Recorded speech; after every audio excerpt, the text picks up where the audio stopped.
Juriste de formation, dignitaire et sage de la communauté mpongwe, Michel Raymond Ntchoué est licencié en droit et diplômé d'études supérieures de sciences politiques.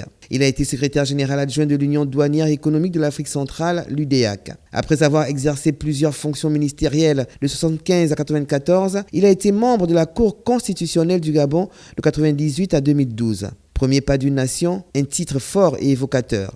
Quand j'ai écrit ce livre, ce n'était pas un livre à l'époque. C'était mon diplôme d'études, de fin d'études de sciences politiques. D'accord. Ouais. Donc, à l'époque, j'étais un grand militant de la Fédération des étudiants de l'Afrique noire. À l'époque, nous étions considérés comme des révolutionnaires.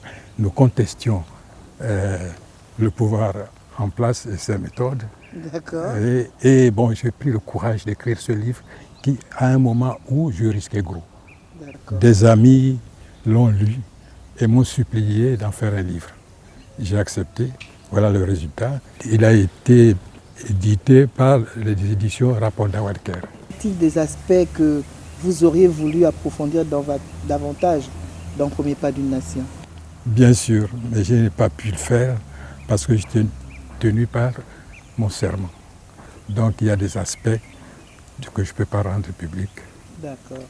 Je dois me réjouir que tous mes livres sont épuisés. Corneille, le soldat de Gramma, a fait l'objet d'une interview par une chaîne panafricaine. Il a fait l'objet d'une présentation au Cercle culturel français. Ah ben ça s'est bien vendu. Monsieur le ministre, comment ce livre peut-il servir à la jeunesse gabonaise pour mieux comprendre son histoire et s'approprier son identité? D'abord, je l'invite à l'acheter et à le lire. Alors du coup, travaillez-vous sur un nouvel ouvrage? Je n'en ai plus la force. Cette réflexion? Je n'en ai plus la force et le courage.